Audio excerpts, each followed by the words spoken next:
आज हम बात करने वाले हैं एक ऐसी नॉवल की जो इतनी खतरनाक, इतनी डार्क और इतनी इविल है कि इसे चीन में बैन कर दिया गया। जी हाँ, आपने सही सुना। ये कोई आम कहानी नहीं है, बल्कि ये एक ऐसा सफ़र है जो आपको अच्छाई और बुराई की सीमाओं से परे ले जाएगा।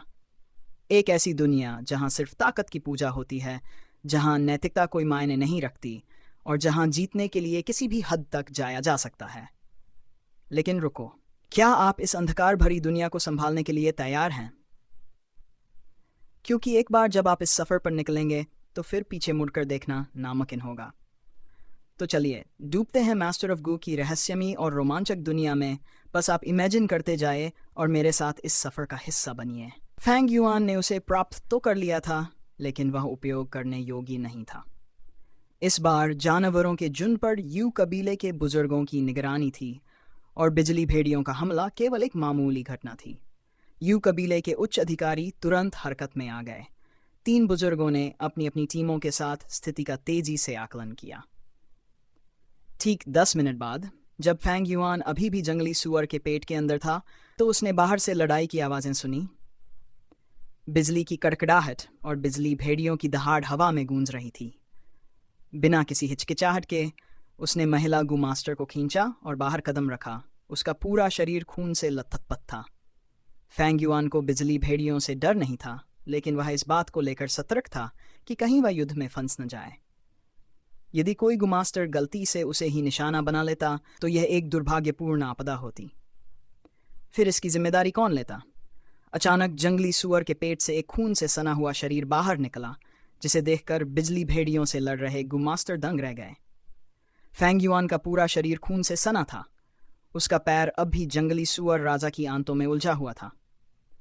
उसके शरीर से एक तीव्र दुर्गंधयुक्त रक्त की गंध फैल रही थी, जिससे कुछ गुमास्तरों के चेहरे पर घृणा के भाव आ गए। लेकिन फैंग युआन ने उनकी ओर ध्यान नहीं दिया। उसने गहरी सांस ली, अपने अंगों को फैलाया और युद्ध क्षेत्र का निरीक्षण किया। जैसा कि उसने पहले ही अनुमान लगाया था, यहाँ 5 बिजली भेड़िए थे। हालांकि ये सभी या तो बूढ़े थे या घायल। ये अपने झुंड के सबसे निचले स्तर के सदस्य थे। जैसे जैसे भेड़ियों का झुंड मजबूत होता जाता है, भेड़िया राजा संसाधनों का कुशलता से बंटवारा करता है और इन पुराने तथा बीमार भेड़ियों को झुंड से निकाल दिया जाता है। गुमास्तरों ने अपने हमले जारी रखे और जल्द ही बिजली भेड़िए धीरे धीरे कमजोर पड़ने लगे। उनके पेट जरूरत से ज्यादा मांस खाने के कारण फूल गए थे, जिससे उनकी लड़ने की शक्ति कम हो गई थी।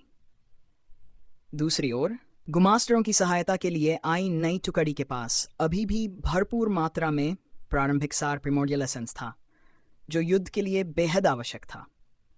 गुमास्तरों की दुनिया में प्रारंभिक सार ही सब कुछ था। इसके बिना सबसे शक्तिशाली मास्टर भी एक सामान्य योद्धा से कमजोर पड़ जाता। यही कारण था कि कुछ गू कीड़े, जैसे कि शराब कीड़ा, काले और सफ़ेद जंगली सुअर गू और अन्य सार शुद्धिकरण गू अत्यधिक मूल्यवान माने जाते थे।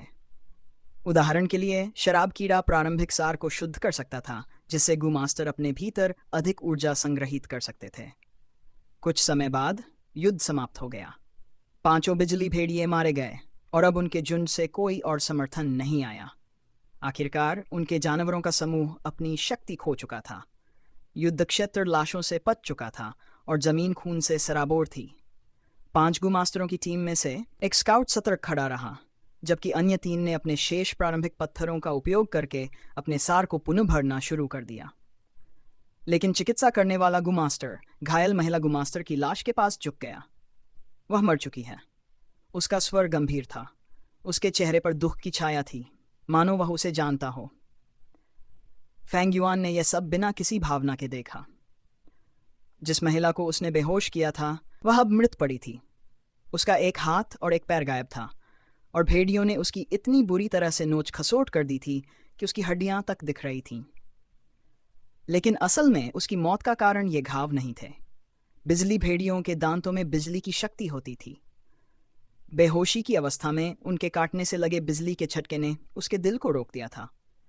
कभी वह महिला सुंदर और आकर्षक हुआ करती थी, लेकिन अब वह केवल एक विकृत शव बनकर रह गई थी। ये सब तुम्हारी वजह से हुआ, चिकित्सा गुमास्टर गुस्से में चिल्लाया। उसकी आवाज़ क्रोध से कांप रही थी।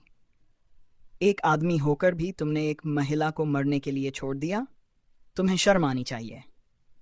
फैंग युआन ने बस एक भौं उठाई। उसका चेहरा शांत था। सच्चाई यह है कि वह मुझसे इस स्थान के लिए प्रतिस्पर्धा कर रही थी। उसने बिना किसी भावना के कहा। लेकिन आखिर में उसने ही इसे जीता। मैं किसी से बैर नहीं रखता। चिकित्सा गु मास्टर का क्रोध और बढ़ गया। वह एक गर्ज के साथ फैंग युआन पर झपटा। फैंग युआन ने उसे एक ही झटके में लात मारकर दूर फेंक दिया। कबीले के नियमों के अनुसार व्यक्तिगत झगड़ों में गु कीड़ों का उपयोग नहीं किया जा सकता था, लेकिन बिना उनके भी ये कमजोर आदमी फैंग युआन के सामने टिकने लायक नहीं था। खून उगलते हुए चिकित्सा गु मास्टर कांपते हुए उठा। उसकी आंखों में नफरत जल रही थी। तुम राक्षस हो, उसने गहरी घृणा से कहा। उसके साथ ही उसे पकड़कर पीछे खींचने लगे। इसकी शिकायत सजा हॉल में करने से कोई फायदा नहीं, उनमें से एक फुसफुसाया। कबीला इसे दंडित नहीं करेगा, लेकिन हम इसकी कहानी फैला सकते हैं, दूसरे ने अंधेरे स्वर में कहा। आखिरकार उनके समझाने पर चिकित्सा गु मास्टर पीछे हट गया, सिर झुका लिया। फैंग युआन शांत भाव से आगे बढ़ता चला गया। रास्ते में उसे युद्ध के निशान मिले, जानवरों की लाशों के ढेर और उनके बीच गिरे हुए गुमास्टरों के शव। तभी उसने देखा जियाओ सान और बान जिंग, उसके पूर्व प्रतिद्वंद्वी, मृत पड़े थे। जियाओ सान की लाश इतनी बुरी तरह कुचली जा चुकी थी कि पहचानना मुश्किल था, लेकिन बान जिंग का शरीर लगभग सही सलामत था। फैंग युआन हल्के से मुस्कुराया। अब उसके रास्ते में कम बाधाएं थीं। उसी क्षण उसने कुछ देखा। जियाओ सान की उंगली हल्की सी हिली। वह अभी भी जिंदा है? फैंग युआन की आंखों में क्रूरता की चमक उभरी। वह घुटनों के बल बैठा, जियाओ सान की कमीज उतारी और उसे उसकी नाक और मुंह पर कसकर दबा दिया। जियाओ सान ने कमजोर संघर्ष किया, लेकिन उसकी चोटें बहुत गंभीर थीं। धीरे धीरे हलचल बंद हो गई। फैंग युआन चुपचाप देखता रहा, मानो शोक मना रहा हो। तभी एक चिकित्सा गु मास्टर दौड़ता हुआ आया। एक जीवित व्यक्ति, मुझे उसे बचाने दो। दफा हो जाओ। फैंग युआन की ठंडी आवाज ने उसे रोक दिया।